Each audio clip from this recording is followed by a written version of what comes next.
धाकड़ खबर, बेखौफज़ुमा बेबाक अंदाज।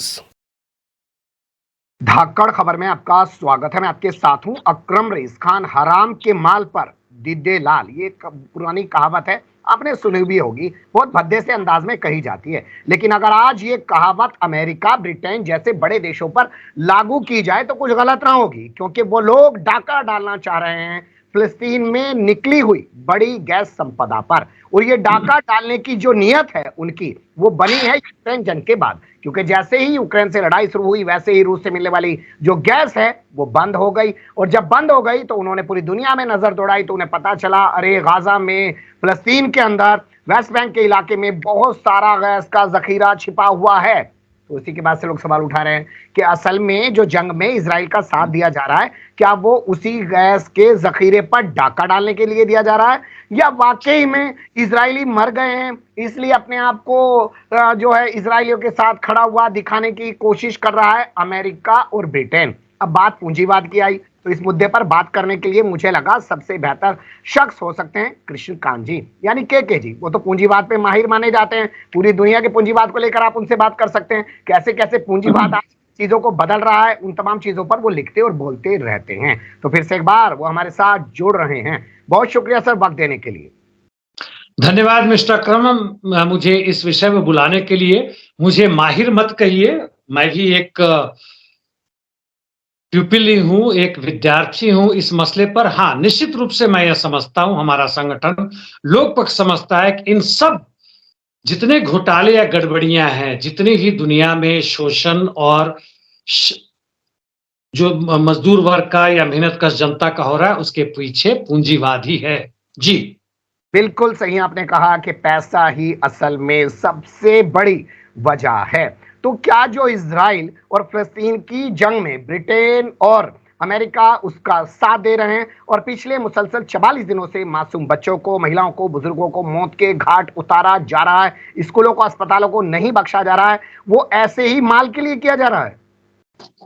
निश्चित रूप से ऐसे ही माल के लिए किया जा रहा है। अंग्रेजी में पॉलिटिकल इकोनॉमी कहते हैं या हिंदी में राजनीतिक अर्थशास्त्र कहते हैं। यानी इस अर्थ सारा का सारा मुनाफा, यानी संपत्ति या नैसर्गिक संपत्ति, जिसे हम अंग्रेजी में नेचुरल रिसोर्सेज भी कह रहे हैं, उसके लिए है। एक तो यह मैं इतना बता दूं कि लेवंत बेसिन जो पता चला था तकरीबन 2000 के आसपास, वहां पे 120 ट्रिलियन क्यूबिक फीट, यानी जिससे तकरीबन 1.7 billion barrel fuel, oil and gas भरे जा सकते हैं। और यदि उनको अर्थशास्त्र में देखें तो $525 बिलियन के बराबर आते हैं। यह भारी मात्रा में, कम नहीं। और निश्चित रूप से दो कारण है। एक तो जो आपने यूक्रेन की बात की, वहां से जाना बंद हो गया है और अमेरिका खुद ब खुद सब जगह की चौधराहट के साथ यहां भी उसकी नजर थी, और जब उसे यह नजर आया साफ साफ कि क्यों नहीं यहां भी हम डाका डालें, और वह वही कर रहा है। जी, अगर इसी सब के लिए सब किया जा रहा है तो फिर ये हाय तौबा जो मचाई जा रही है, तो इसे हम प्रयोग भी तो कह सकते हैं, क्योंकि एक रिपोर्ट सामने आई है कि 7 अक्टूबर को जो कुछ हुआ था किबुत्स में, इजराइल के शहर में, वो हमास ने तो बहुत कम किया था, क्योंकि हमास के लड़ाके तो पैदल गए थे, बाइक पे गए थे। लेकिन जिस तरीके से वहां पर कत्लेआम की तस्वीरें सामने आई थी, उससे साफ लग रहा था कि बड़े बड़े टैंकों से पूरे घटनाक्रम को अंजाम दिया गया है। तो इजराइल ने अपने लोगों को पहले मारा और अब उसके जरिए फिलिस्तीनियों को मारा जा रहा है, क्योंकि संपदा लूटनी है। देखिए, इसकी संभावना हो सकती है, लेकिन केवल संभावनाओं पर ना जाए। हालांकि यह तो मैंने भी देखा कि अमेरिका और इजराइल का इसका अंदाजा था कि हमास आक्रमण करने वाला है, भले ही बिल्कुल सही सटीक समय का ना पता हो, लेकिन हम उस आधार पर ना जाए। और जहां तक हमास की बात है, जो शुरुआती दौर में इजराइल ने कहा था कि इतने इजरायली बच्चों को मारा गया, बूढ़ों को मारा गया, किया गया, बाद में इन्होंने जो भी प्रस्तुत किया, वीडियो दिए, फोटोग्राफ दिए, उसमें कहीं उसका जिक्र नहीं था। यानी इन्होंने खुलेआम झूठ बोला था, एक आधार बनाया था बताने के लिए कि हमास एक आतंकी ऑर्गेनाइजेशन है, जो कि बिल्कुल गलत बाद में साबित हुआ। हमास वहां के जनता का प्रतिनिधित्व करता है, वहां पे कई वर्षों से चुन के आके उनकी सत्ता में है और वह उसकी स्वतंत्रता के लिए लड़ रहा है। हाँ, वो पहले वाला पीएलए वगैरह की बात नहीं रही, पैलेस्टीनियन लिबरेशन ऑर्गेनाइजेशन की बात रही, वह नहीं रही। इसके बावजूद भी हमास को एक टेररिस्ट ऑर्गेनाइजेशन करना और उसको डिक्लेयर करना और उसके आधार पे पूरे के पूरे गाजा स्ट्रिप को बर्बाद करना, जैसा आपने कहा कि हॉस्पिटल वगैरह जितने बर्बाद करना, ताकि वहां पूरी तरह से कब्जा कर सके और उनके प्राकृतिक संसाधनों पर पूरी तरह से कब्जा अमेरिका और इजराइल का और इंग्लैंड का हो सके, यह इसी के लिए हो रहा है। जी, प्राकृतिक संसाधनों पे कब्जे के लिए हो रहा है, इस बात को आगे बढ़ाएंगे। लेकिन आपने जिक्र किया है कि तमाम जो लूटमार की गई है या पूरा जो कत्लेआम दिखाया गया है, झूठ का जो प्रोपेगेंडा रचा गया है, और इसकी इन्हें पहले से जानकारी थी। यानी ये लोग जानते थे, इन्होंने मौका दिया हमास को हमला करने का, और हमास जितना नुकसान पहुंचा सकता था उतना तो उसने पहुंचाया, बाकी इन्होंने खुद ही अपना नुकसान कर लिया ताकि पूरी दुनिया के सामने हाय तौबा कर सकें। तो ये संयोग तो था नहीं, कोई प्रयोग था इन्हीं की तरफ से? खुद ही इन्होंने किया। मैं इस पे ज्यादा नहीं कहूंगा। वैसे इजराइल की वो जनता जो कि अपने इजरायली सरकार के साथ है, उनका प्रदर्शन हो रहा, अभी भी वो चल रहा है। जो अभी एग्रीमेंट होने वाला था फिलिस्तीन और इजरायली दोनों के तरफ से, कि इनके तरफ से 50 जो युद्ध बंदी हैं फिलिस्तीन में या हमास में, हमास ने जो करा उसको छोड़ दिया जाए और बदले में इजरायली कुछ 100 फिलिस्तीन के परिवारों को छोड़ देंगे, उसको इन्होंने रद्द कर दिया है। इसके खिलाफ इजरायली जनता जो खड़ा हो रही है और शोर मचा रही है, उनका कहना है कि नेतन्याहू और उसके सरकार ने जानबूझ के हमास को मौका दिया, जानकारी होने के बावजूद, कि ये कुछ किलोमीटर तक अंदर आ जाएं, हमारे कई ठिकानों को बर्बाद कर दें, हमारे सैकड़ों लोगों को मार दें। खुद मारा है इस पे मैं नहीं कुछ कहूंगा, क्योंकि इसके कोई ठोस सबूत नहीं है। जी, सही बात भी है कि जब तक कोई जानकारी ना हो तो उस पर बोलना भी नहीं चाहिए। लेकिन अब बात करते हैं हमास की भूमिका को लेकर, क्योंकि कहा जा रहा है हमारे यहाँ के भोंपू मीडिया में कि हमास बड़ा कट्टर आतंकवादी संगठन है। लेकिन जब हम लोग सर्च कर रहे थे तो पता चला कि जो गैस वैस निकाली गई है और इसको लेकर जो कंपनियां बाकायदा आकर ये काम करने वाली हैं, उनका समझौता हमास से भी हुआ है। तो जब हमास आतंकवादी संगठन है तो ब्रिटेन की कंपनियां उसके साथ किस तरीके का समझौता कर रही थी गैस निकालने के लिए? जी, ब्रिटेन का ये ब्रिटिश गैस एजेंसी उसकी थी जिन्होंने इनके साथ समझौता किया था और 32 बिलियन क्यूबिक मीटर निकालने की बात हुई थी। कितने पैसे क्या है इसका हम अंदाजा छोड़े, एक तो यह भी है। वैसे हमारे दर्शकों ने सुना होगा फोर्ड फाउंडेशन के बारे में, जो दुनिया भर में जहां तहां पैसे देती है, मदद करती है, और भी कई सारे हैं। मैं एक ही एग्जांपल दे रहा हूं, भारत में भी वो लोग देते हैं, चाहे कांग्रेस, बीजेपी और आम आदमी पार्टी। फोर्ड फाउंडेशन ने भी हमास को दिया हुआ। एक दूसरी बात ये हुई। तीसरी बात ये हुई कि हमास अपने जनता के लिए काफी कुछ काम करती रही, चाहे हॉस्पिटल खोलना हो, स्कूल का हो, उनकी मदद करना, गरीबों को भोजन देना, ये सारी काम करती रही। किसी क्रांतिकारी रास्ते पे नहीं, लेकिन एक प्रगतिशील और जनता के पक्ष में काम करते रही। हमास के साथ इजरायली रिजीम का भी संपर्क रहा है और फॉरेन कंट्री से रहा, जैसे आपने ब्रिटिश कंपनी और ब्रिटिश उसके बारे में कहा। ये भी सही है कि जैसा मैंने कहा, मुझे लग भी रहा है कि हमास के आक्रमण के बारे में आज नहीं तो कल होगा। इस स्तर पर हमास ताकतवर होगा इसका अंदाजा शायद इनको नहीं था जी। और इसके बाद इन्होंने करने दिया। ये चाहते थे तो ये निश्चित रूप से पहले से अपनी सेना वहां जमा करते, चाहे ट्रेनिंग के नाम पर, जब भी इनकी मर्जी, उन्होंने किया ही हुआ।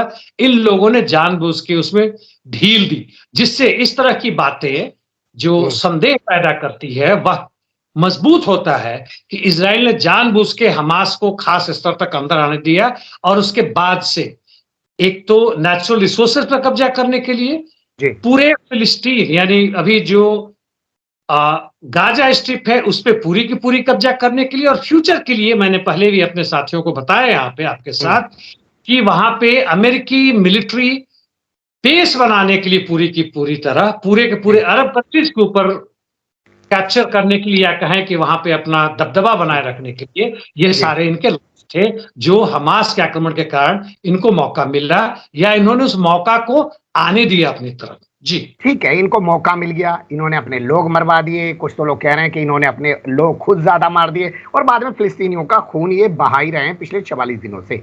लेकिन क्या ये सब करके आपके पास ऐसी कोई जानकारियां आ रही हैं कि जो गैस का मालो दौलत है उस पर डाका डाल लेंगे?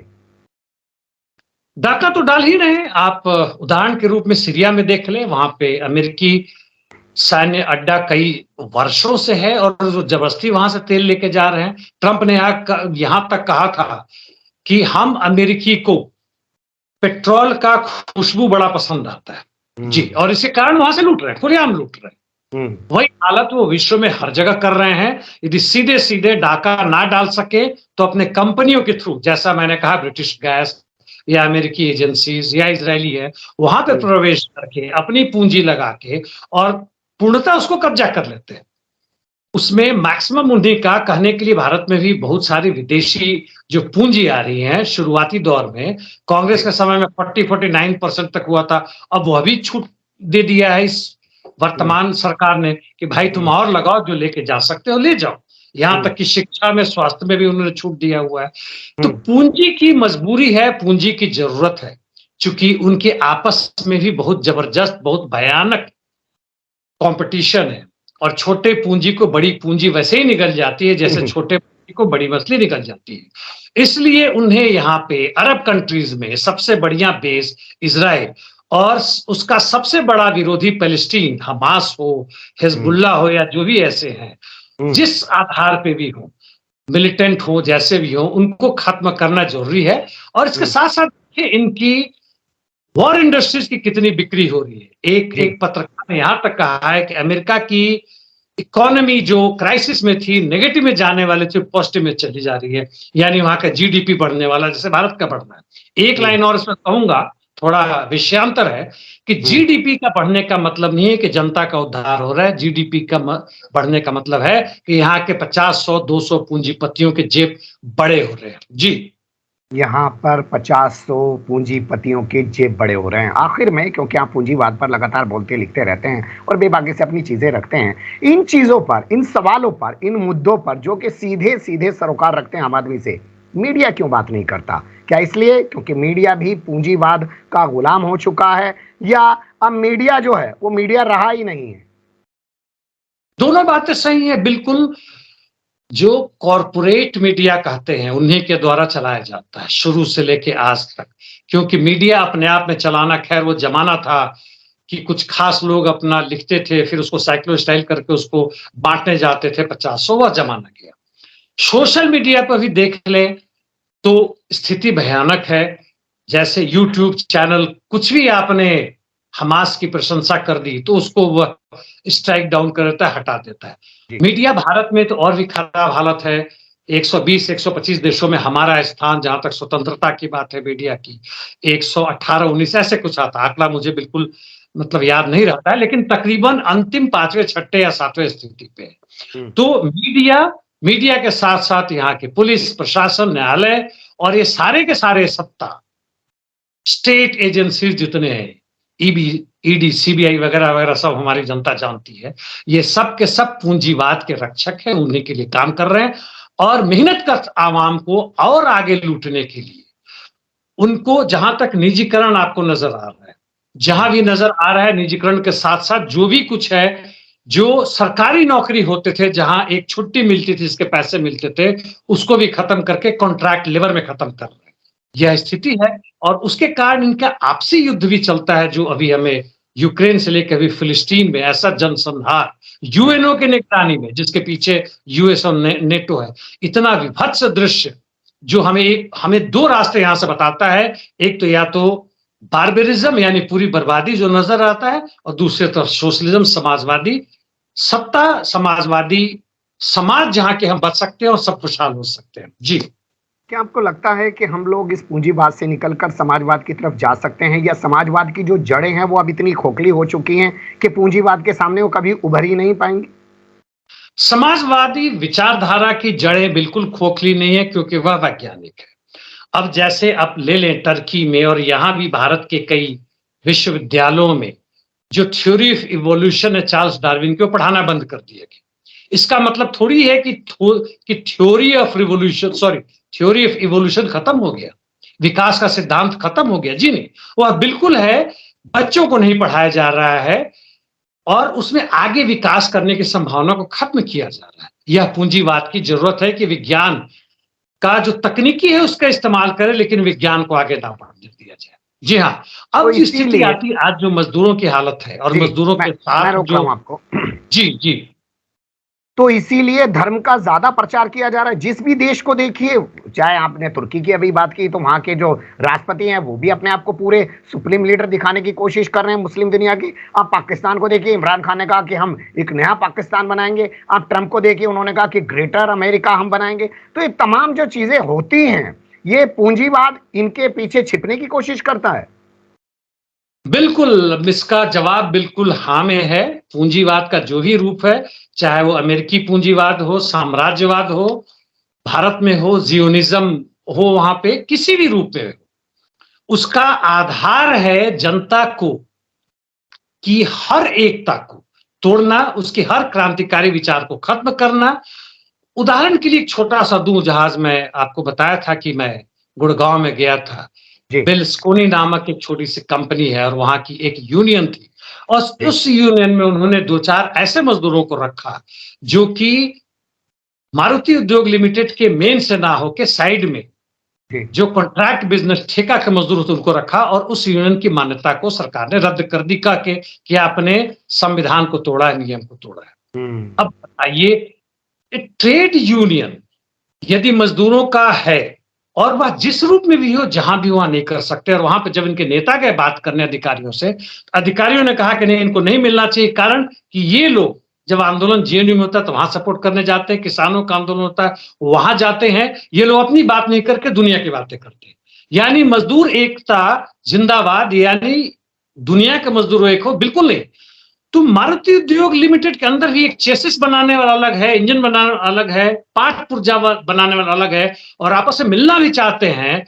तो हमारे अधिकारियों को, पूंजीवाद के चमचों को बहुत दर्द होता है, उन्हें पूंजीवाद के अस्तित्व पे खतरा नजर आता है, और पूंजीवाद इसीलिए सबसे आसान तरीका हमें मूर्ख बनाने का, धर्म, जाति, रंग, लिंग, क्षेत्र, इस सब के आधार पे हमें तोड़ना, खंड विखंडित करना। जी बिल्कुल सही आपने कहा। समझने वाले के लिए बात बहुत बड़ी है, और जिसे नहीं समझना है वो तो नारे लगाकर किसी का भी खून बहाता ही रहेगा, जो आज तक करते रहे हैं या जो आजकल किया जा रहा है, और उसी के जरिए अपने आप को बहुत बड़ा धार्मिक साबित करने की कोशिश की जा रही है। बहुत शुक्रिया, आपने वक्त दिया। फिर आपसे किसी और मुद्दे पर जुड़ने की कोशिश करेंगे। धन्यवाद मिस्टर अकरम, और खासकर मेरे विचारों को सामने लाने के लिए। बहुत शुक्रिया।